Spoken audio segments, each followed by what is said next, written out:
Yo, it's the Talk with B podcast, posting every Tuesday, where we talk about anything and everything, hosted by Branden-Lee, aka B. Lee. Come on and tune in with me on all social media platforms so we can have a talk. It's Branden-Lee here, and I am hanging out with my uncle, Bert Pittman.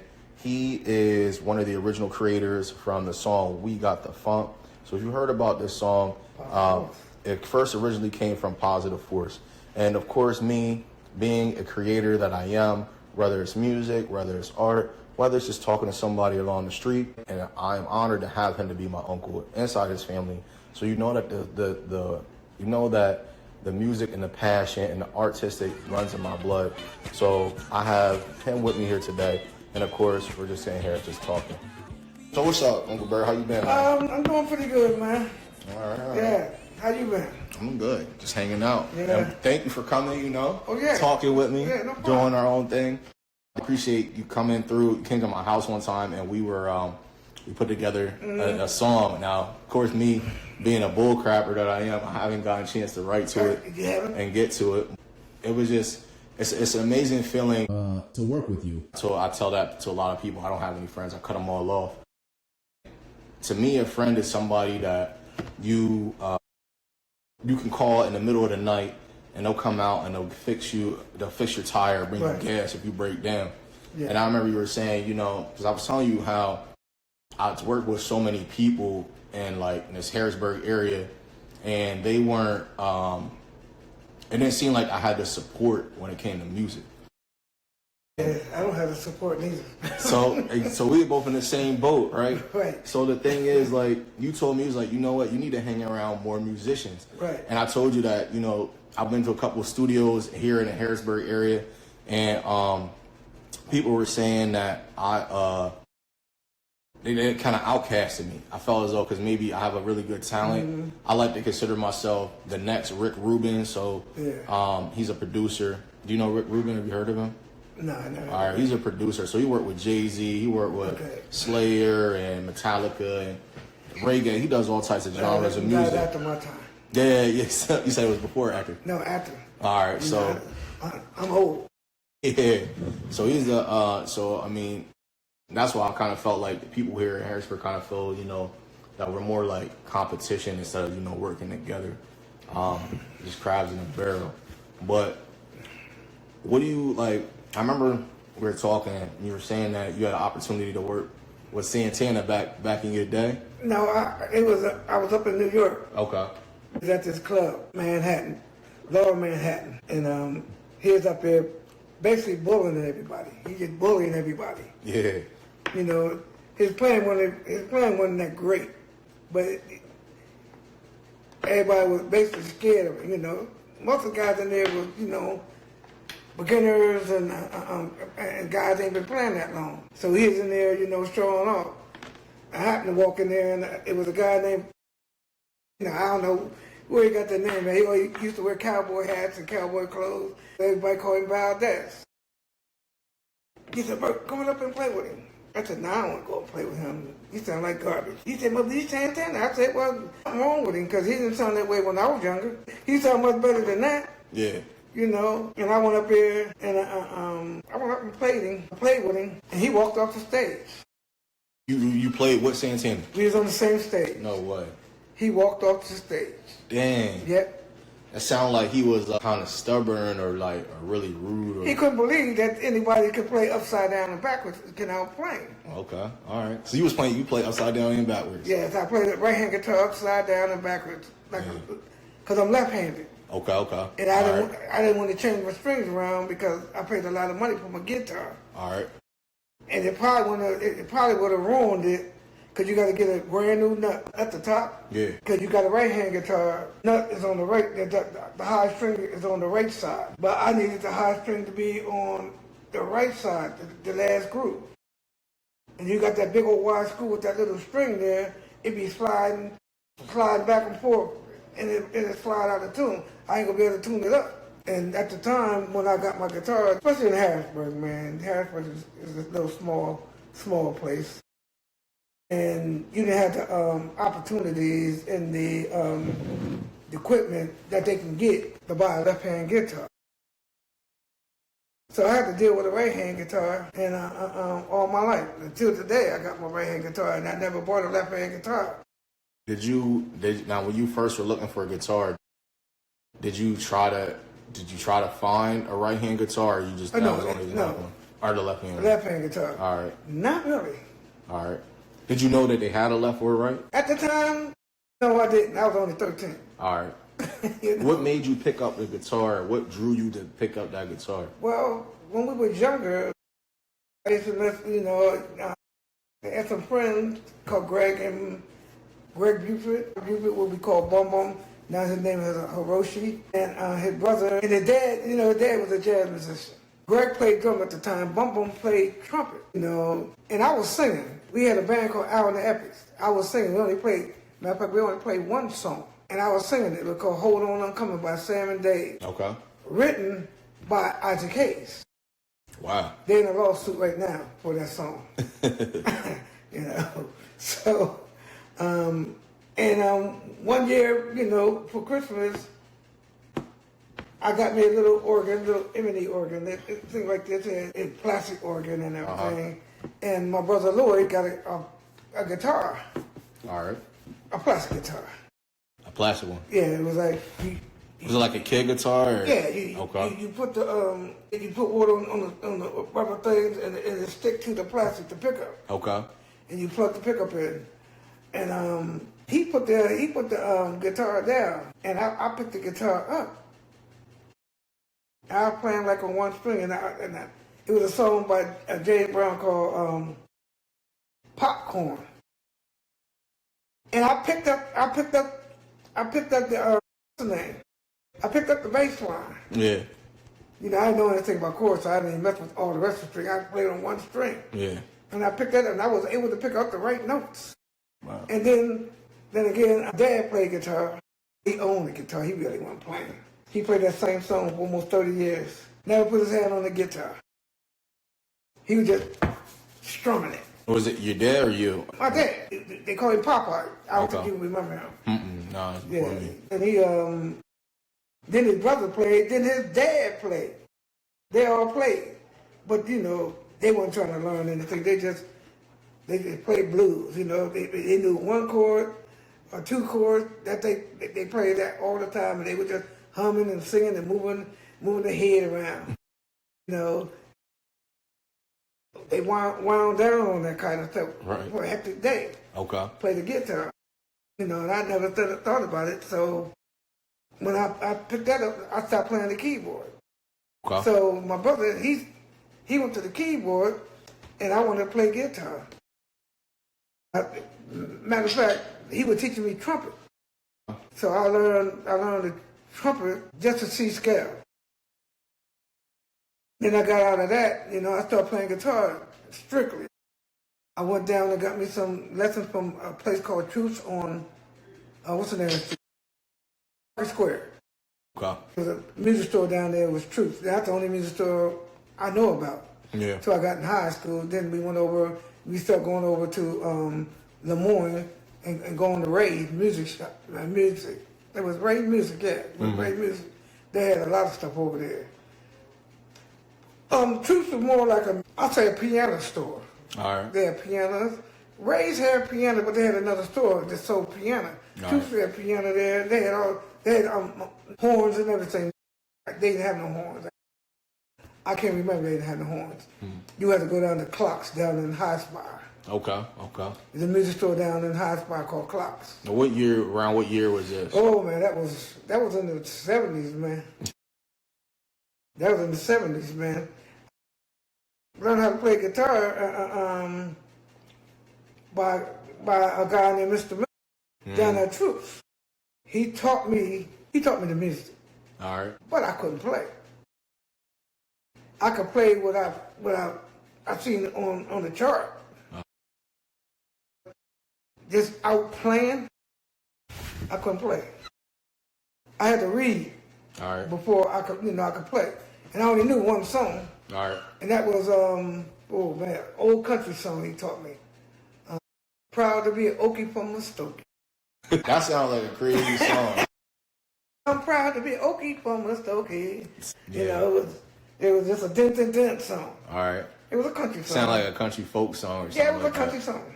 So the thing is, like, so it sounds like most of your inspiration just came from having that Christmas gift that was actually meant to be for your brother. Well, it was a right and wrong Christmas gift, you know, because if my brother would have never got that guitar, I probably would have still playing keyboard. Now, have you ever took lessons? Yeah, down there too. Okay, you were taking the lessons. I was taking lessons down there. Then we was, somebody told me about a guy named Bill Coney. So we went to go to him. It was a place called Lesson Tiny down by the projects down on Earth Street called Lesson Tiny's. And all the drinks was $1. So, and they had the band right in front of the window. The stage was right there in front of the window. And I heard Bill Coney, and he knocked me off my feet. We was outside because we were too young to get in, but we couldn't stand outside.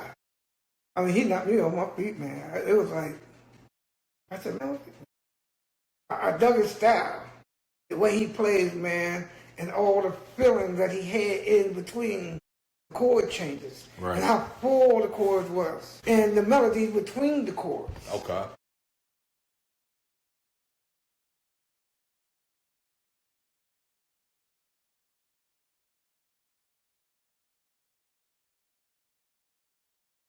They were cooking, man.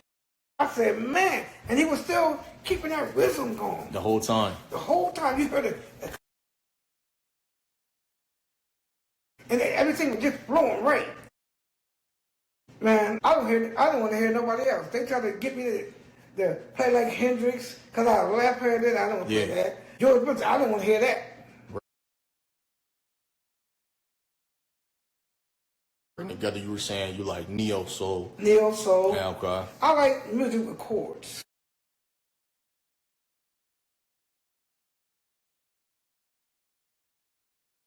When you're saying chords, what does it mean by like chords? For like some people that don't even In know. other words, it's on the guitar and keyboard.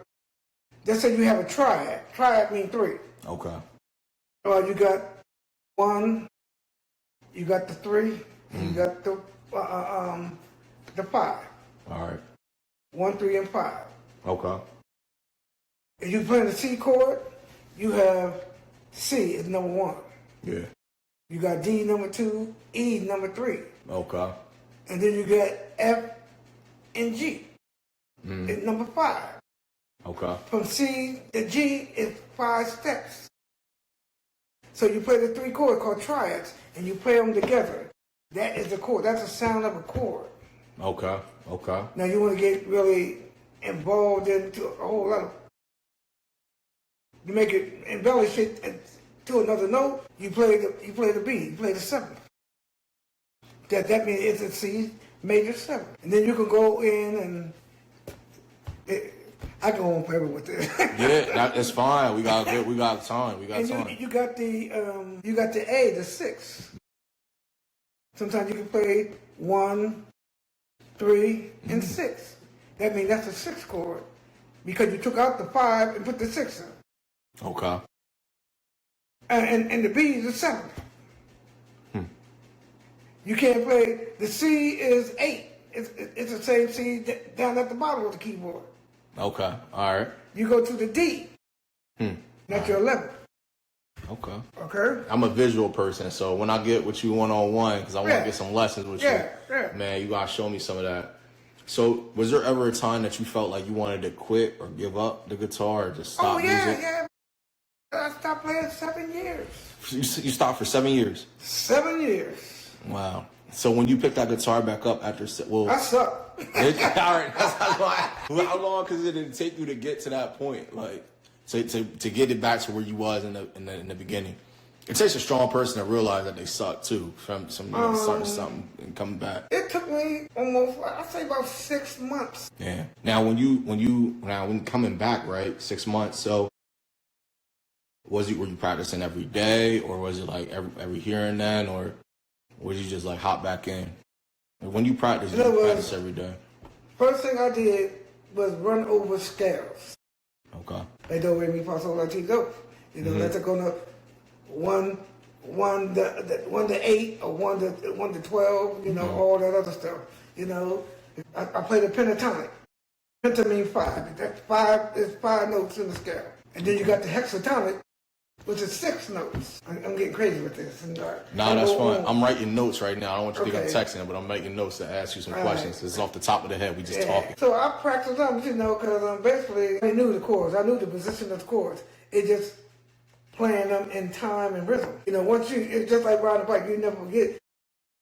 You just gotta fall down a couple times and get your balance. Yeah. That's all I had to do, get my balance. Okay. I knew everything. I knew how it's supposed to go.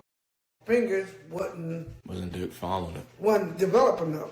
Oh, gotcha. So I had to develop my fingers to go a certain way.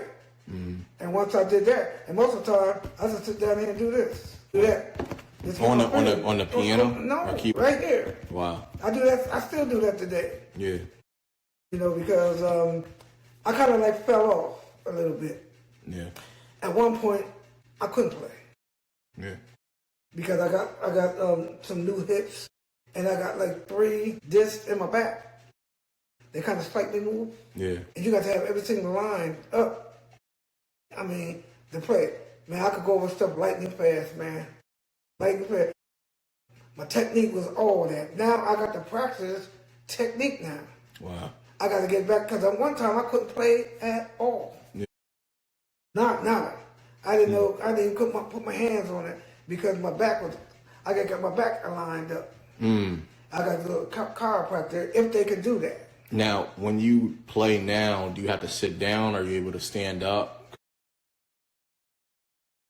Okay. Because, you know, when you're sitting down playing, you tend to turn your body. Okay. And, you know, I need to be straight up, back with my back leaning back, and playing, so I can play like this instead of like this. Okay. Yeah, you play like this, you like kind of like kind of dampen.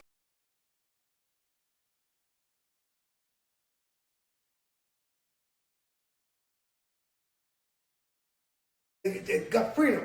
Yeah. Yeah, but I can play. In other words, I'm good now. Yeah. I'm pretty good. Okay. I was great at one time, but I'm pretty good now. Yeah. You know, and I'm good enough to. I learned how to play with perfection, with the imperfection of my body. Got you. Follow that? Yeah, you're adapting. Yeah. Yeah, I'm adapting. That's a great thing I think about being human. Like us as being humans, we have the ability to adapt. That's one of the things I had to overcome, even being in business and also as I travel with people and going in different places, business places. You know, whether I'm with, you know, some black people, the culture inside the business meeting is going to be different as opposed to being with white people or, you know, Latin or something like that, Spanish and that, whatever. So I'm glad that you did mention that. Now, you got to adapt to everything. Right now, what I'm doing right now, I'm trying to develop my technique and my style. Right. You know, because I stopped playing with a pick. I only play pick on certain songs. So you use all fingers. You don't use the pick at all. I use fingers.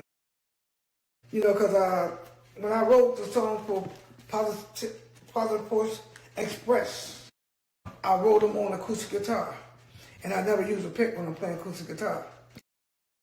So when I went back to the electric guitar to play the song, I didn't play with the pick, because the pick will give you a different sound than what you're looking for.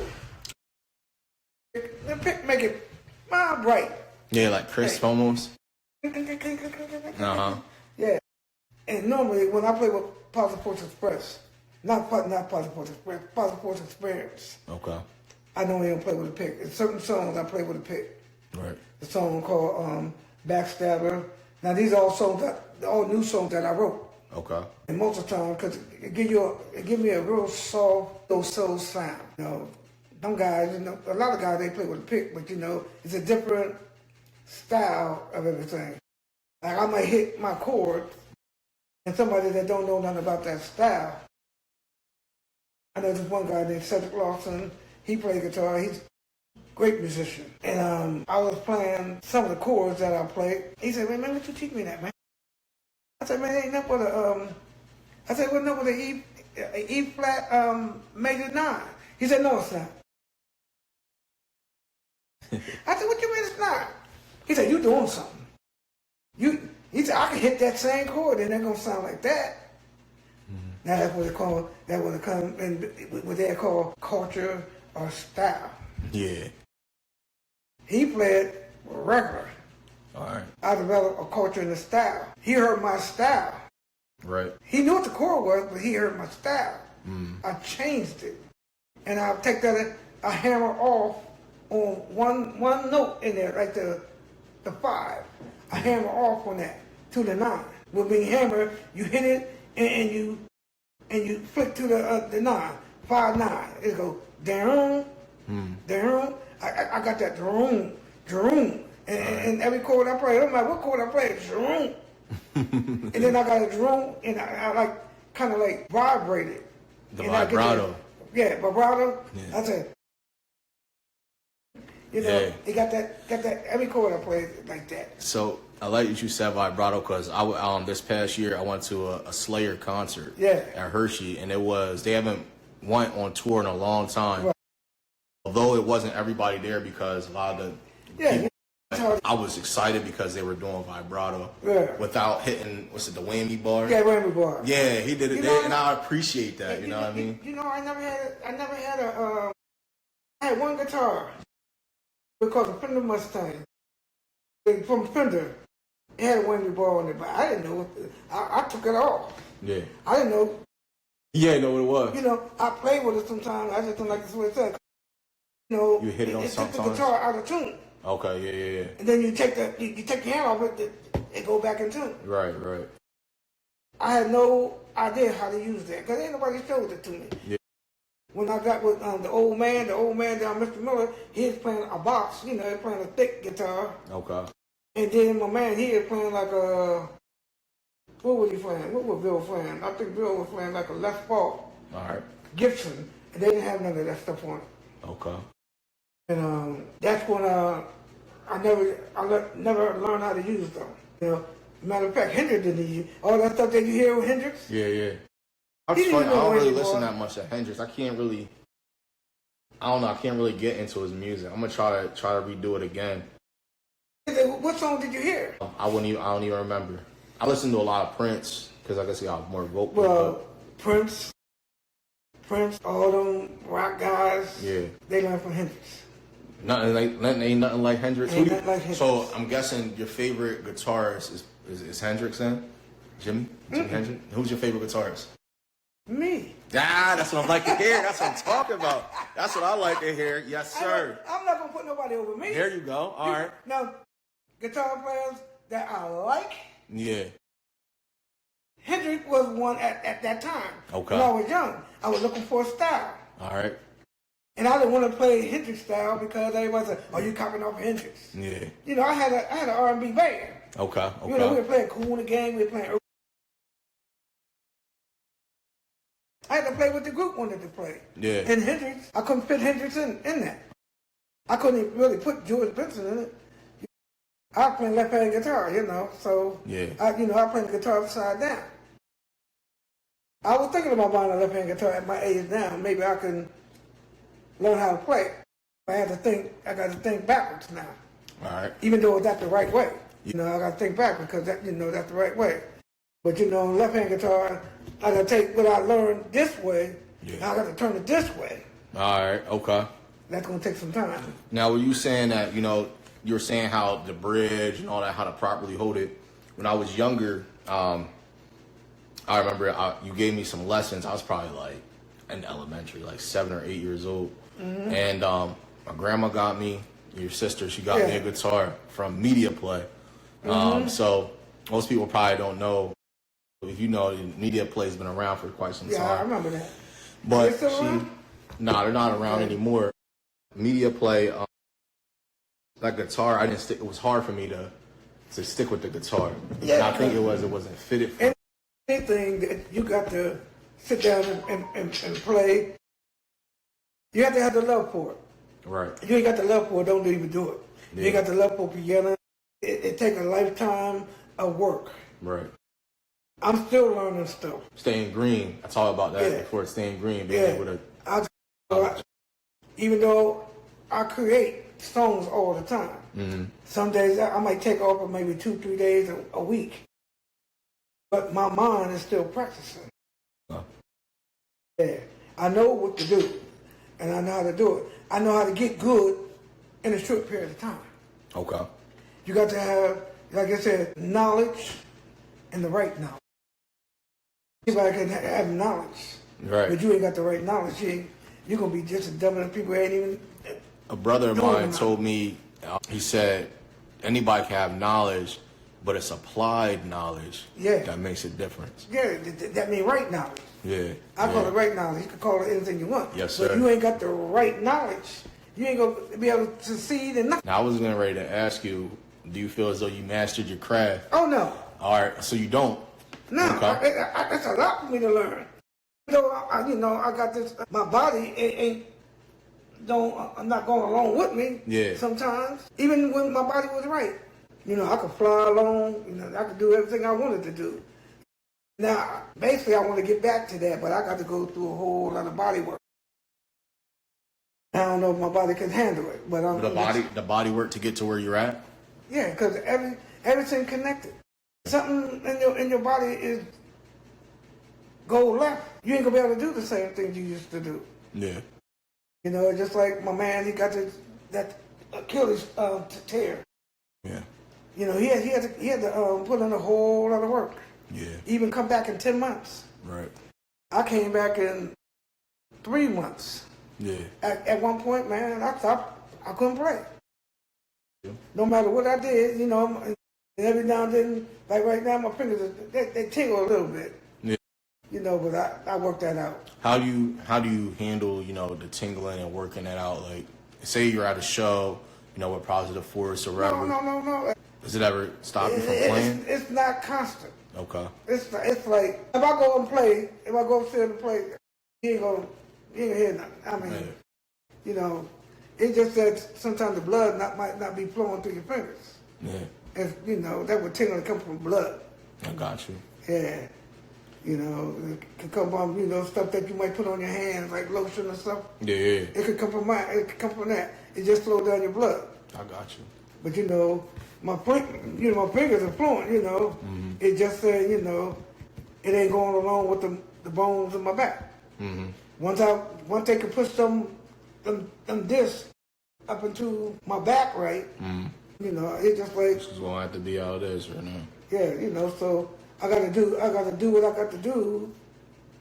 Now, right now, at this point, just the knowledge that I have, I can play with the best of them. Okay. Because of the knowledge. Right. Even though my body says, my body ain't gonna be able to do the same thing. Right. But I know tricks of the trade that make me sound better than I am.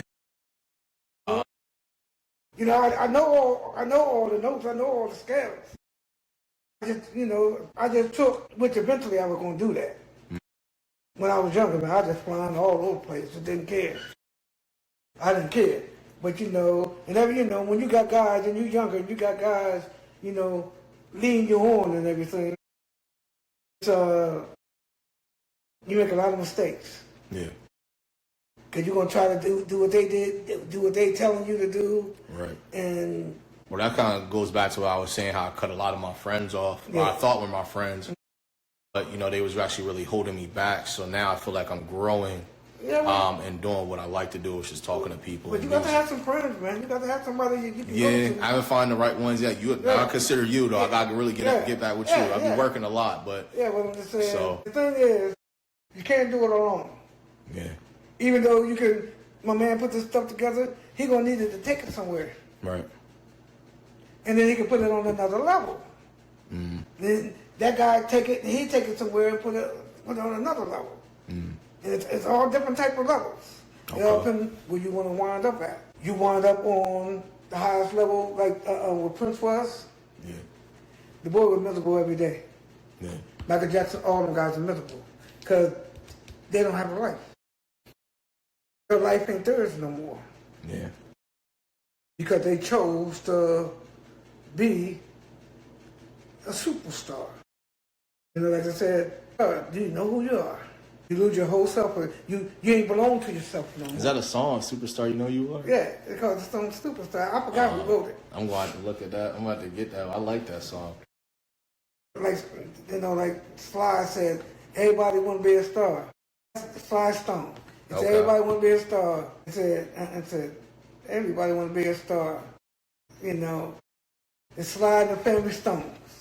Everybody want to be a star. It says, you always got to come down. He didn't die because they said he died. He got his music back and his publishing back. He had to pay for that. He had to sacrifice his life for that. Because these people don't like us. Mm. But how come they all in our business and they all in our music? Why do you think that might be? Because I feel the same way, like doing music now, and I've only got 4 songs done. You don't have to worry about the person that you see every day. Yeah. You got to worry about the enemy that you don't see. You got to worry about the enemy that you signed that contract to. Mm. Lurking in the darkness somewhere. Yeah. Like the big companies. Yeah. I remember at times there were some black companies around here. Mm-hmm. And the only reason why they had that black company around here, they had to go with the big white company. Yeah. The white company owned the black company and owned everybody in the company. Mm-hmm. Now all these big old companies, they gonna fade out because it's a new technology. You don't need that no more. They're from the old school and they needed that. Prince could never be what he was. And I remember Motown they didn't have nobody. Motown was Motown. Yeah. It was no white company. It's a thing, they have money. They have enough money to shut you down. Mm. You don't play ball, they shut you down. Yeah. See, one thing that them companies can't afford to let you be on your own. Hmm. You think that makes like independent artists and stuff? Do you think from your perspective? There's no such thing as an independent artist. There's no such thing at all? Nah. Okay. If he got the stuff on the radio, he ain't independent. Okay. The radio station just as ruthless as the record companies. Yeah. You know? That's what I think I like, because now, I mean, it's a lot different from your era growing up and Motown and stuff. But now it's still there. It's still there, but not as bad because you have Spotify and YouTube and different outlets that you can truly be in it. They tried to stop that, but they couldn't stop it. But that's why I think it's a little bit different now. It was a company named Digitech. Yeah. Okay. Digitech. I heard telling me about this. Yeah. If it weren't for Digitech and their engineers, you wouldn't be able to do this. You had to always go to a radio station or a TV station to do what we're doing right now. Yeah. Now, the thing that I use is to do all my production and stuff is Logic Pro. I remember you seen it. And you said it. I think you said it was Digitech who first had that. It's called Pro Tools. Pro Tools. That's what everybody uses. Everybody using Pro Tools now. Even though you got Logic, that's a part of Pro Tools. Digitech created all that, and they start selling pieces. They sell a piece here, they sell a piece there, and the people that they took it, they bought it, and they put their name on it. Yeah. What's all Pro Tools? Once you learn about Pro Tools, Terrence had a computer that Pro Tools was all was built inside it. That's all they did with Pro Tools. It's still about that high tower. Yeah. All right. Okay. Then Digitech came out with a Pro Tools laptop. Okay. Or a screen that Pro Tools in it with the computer, with the tablet down there. Wow. Yeah. So when I first came down, you were telling me that you were working with this guy, and he put together a song with your chords, and he used the AI. I ran into this another guy. He uses AI to make music, which is pretty okay. Me being, I feel as well. But the chords are live. The chords are live. But how do you feel now that the industry is integrating a computer system or an AI using robot voices, to me, robot voices to make music. All the great musicians are dying off. You know, only real studio you can go to, just say, I can't go to too many studios. Yeah. Because they don't have too many studios you can put in a live bands, especially around here. Everybody got them little the Pro digital Tools. thing. Yeah, the Pro Tools and stuff. They got something, a knockoff of Pro Tools. Yeah. You know, that's a knockoff. Pro Tools is Digitech. All right. If you ain't got Pro Tools, you ain't got nothing. Logic is another thing. Pro Tools. The people bought it from Pro Tools, and they might hook something up a little bit thing, you know, added some other stuff to it, and they named it Logic. But they probably bought that whole thing, just that little section of Pro Tools. Man, they might have paid maybe $100 million for it. Yeah. You know, Pro Tools, Pro Tools. I tell you what, the best guitar process I ever had in my whole life was Pro Tools. It was not Pro Tools, but Digitech. Okay. Woo. See, that was a monster. Yeah. That's my thing that I like, you know, doing music, because I've been traveling around just to hear music and see music. And I agree with, you know, what you're saying is... You ever go down to, what's the name? What's that? New Orleans? No. Down in Middletown. Where's that? It's a club down in Middletown. Is it like a piano bar or something, or a nightclub? Everybody around Central Pennsylvania area go down there, and they have like a blues section. Okay. Yeah, no, I never heard of that. Yeah, it's a blues section. That's why I say you say I gotta get out more. I don't have any friends. I just yeah, it's right down on you know, that Stilton Front Street and everything. But you gotta call me next time you find out this event. I'm gonna go. I'm gonna call off work. Man, they wanted me to, the one guy that he was a member of the club, he wanted me to join that. I said, I ain't joining that garbage. He said, what you mean, bro? There's some good players down there. I said, name a guitar player that can outplay me down there.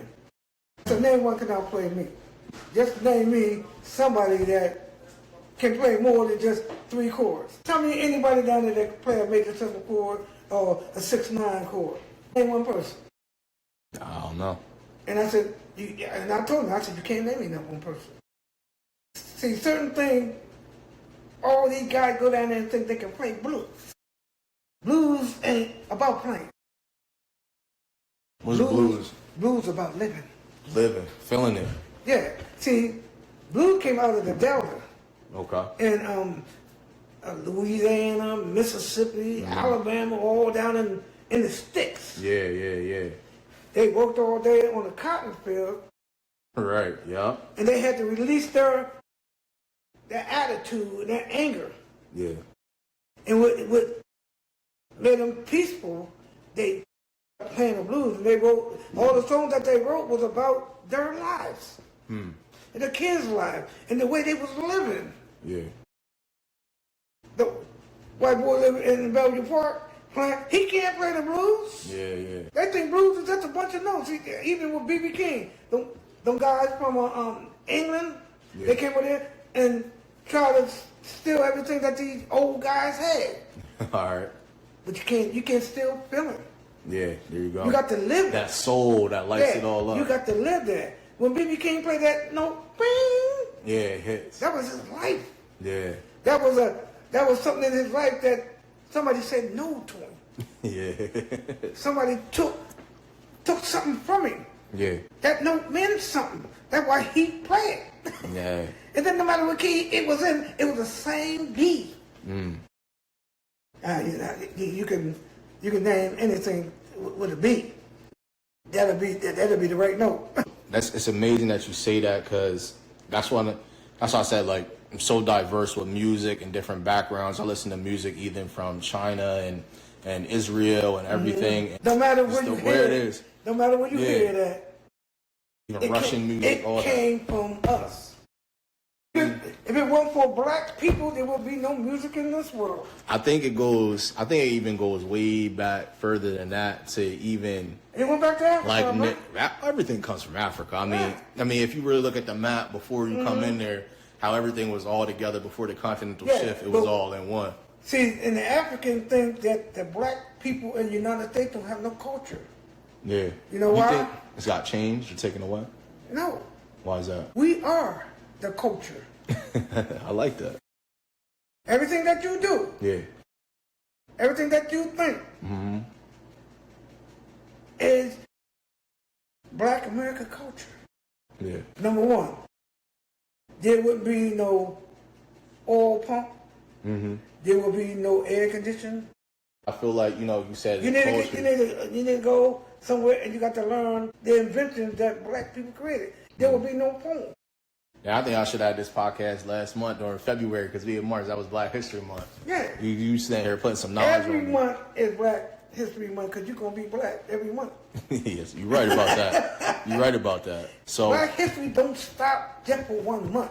And everybody complaining about, man, they only gave it 28 days. They gave it the shortest month in February. That's black people. That's black people that don't know their history. Well, see, that's the thing.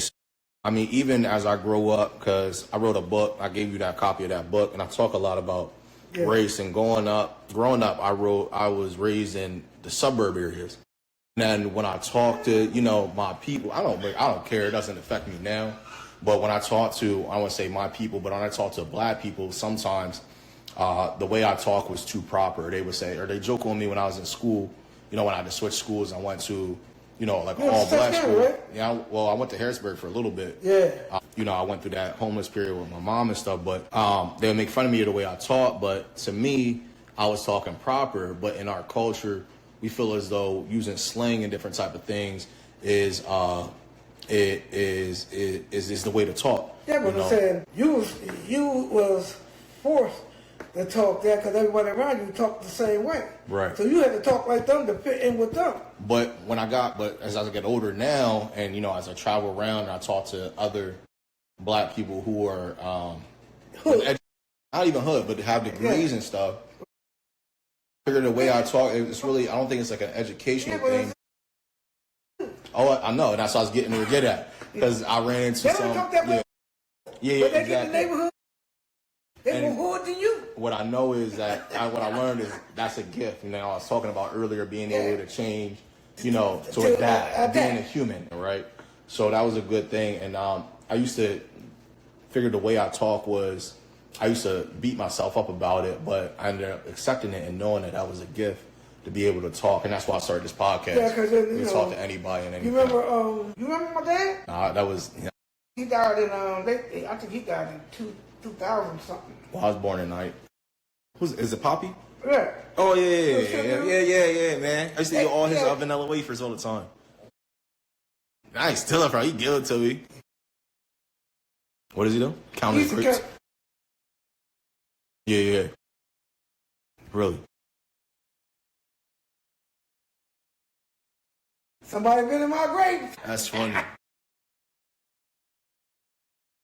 Okay. Yeah. Going into the 11th grade. I said, man, I've been around these people all my life. Why should I change now? So I did 11th and 12th on Bow Street, man. I didn't play, I didn't want to, that was all my friends. I wasn't trying to make no new friends. Yeah. I was like kind of like a superstar in high school. Yeah. We played music like I told the football players, the basketball.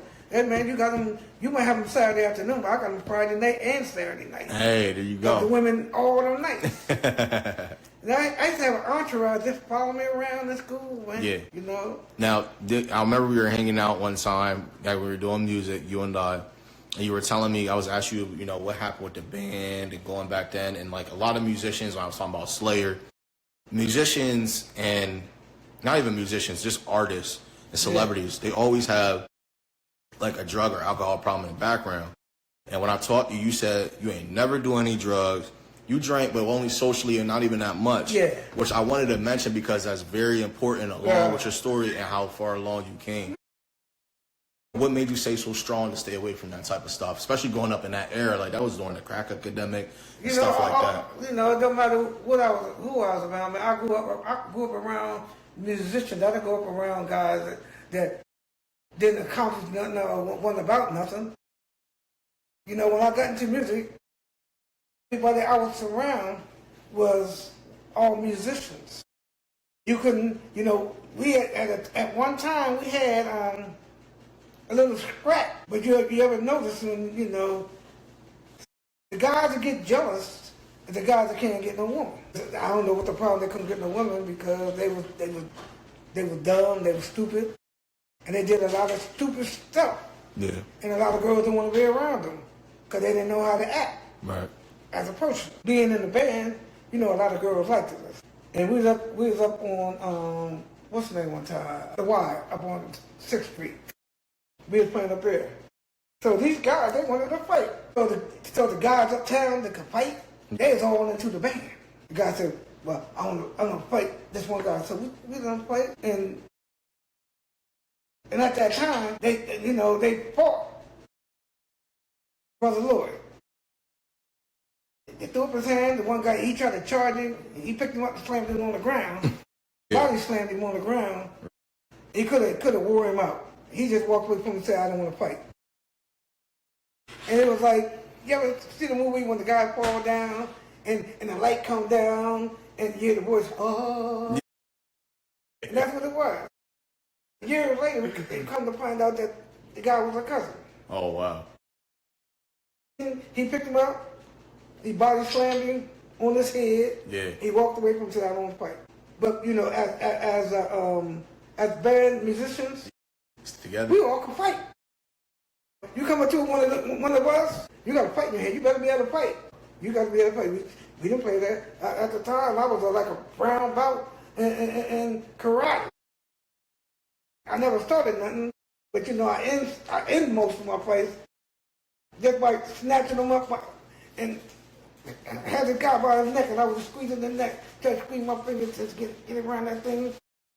They said, "Bro, you gonna kill him?" And I was talking to somebody else. Yeah. And this guy was over there. I was like this to the guy, and I finished my conversation. Oh wow. It was it was never about fighting, man. Yeah. It's about the music, man. About the music. I but like that. You gonna always be somebody wanna come and try to basically show their ass. Yeah. That's one thing I could say though, is like there's two things I tell people that bring people together is always food and then music. Yeah, food will bring you together more than music. Yeah, everybody want to eat. Yeah, everybody want to eat. Unless it's nasty food. Nasty food. You can't find too much nasty food. I can, because you know me, I can cook. You've been in my cookhouse. Yeah. You've been in my cookhouse. I did. I had some greens and like too much vinegar. Stop playing with me. Yeah. Or the the mac and cheese. Now that joint ain't right. I don't actually put vinegar in my greens. All right. What you put in yours? What you call it? Rosemary. All right. And stuff like that. But I got a thing. I crush it down. All right. I make my own seasoning for my fish, chicken, and everything else. All right. I take my grinder. I got a grinder in there. Yeah. That I grind all the rosemary down. Then I might grind some ginger down. Yeah. And I do a whole lot of something. I don't never eat out. And if I got to really... You like me. I got to really know you. Right. Facts. At your house. I appreciate you coming to my house to eat, because that means I know you. Is good, yeah. Yeah. But ain't too many people that, I go to the house and eat, man, because I know what I'm putting in my food. Yeah. I know what to put in my food. So, because a lot of people put a lot of, they put too much salt. They put pepper, good for you. Okay. Yeah. All that hot stuff is good for you. Yeah. Now, that's the stuff that's good for you, because it works with the blood flow. Now, I want to finish up because I got to get ready to go to work. Well, maybe we could come do it with the video. We will. We'll do a video next time, but I wanted to finish up talking because you had the positive force, you, your brother, a few of your friends. He wasn't in it? All right. Well, I remember seeing the movie. We was watching the movie. Yeah. You guys had a movie? That was a group called 21st Century. Oh, 21st Century. My bad. All right. So I want to talk about 21st So the Father. Force came after that. Oh, okay. See, that's a difference. So how'd you feel about that movie that they did? Do you feel as though it hit Basically, man, every aspect? I didn't actually look at it. Okay. But I know with the part that I've seen, it was more talking about a relationship with a man and a woman than the actual band. Now that's what I got out of it. Did you have input on the film when it was No, being? I didn't. You didn't have any input. No. Well, that's a very important thing to know. I'm in the music, man. I ain't into that film stuff. Right. You know, he asked me certain questions about remember certain things, and I told him what I remember. He said, "Bert, you remember a lot." See, Daniel, the guy that did the movie, he never was in the band that long. He already doing something stupid. And then his dad and mom, that hurt him instead of beating his behind, they took him out the band. Back in the day when you got out the band, that worse than getting beaten. I would take a punch in the face Then than get get kicked kicked out. out the band. True that. Cause your status go down. That's amazing that you're saying that, man. But I want to thank you for your time. Thank you for having me, and I'm definitely gonna get with you because I need to get some lessons. And like when I'm around you, you know what I mean. It's a really good feeling, talking to another musician. It's my job to teach y'all guys what I went through because somebody set me down like me, and I was like you, Right. and they taught me. Well, see, that's what I like. I like the fact that being younger. I like hanging out with older people, and the reason why is because I learn from their mistakes. I like learning from their mistakes, so that was the reason why I love hanging around older people. Yeah. And I like talking. Oh, Yeah.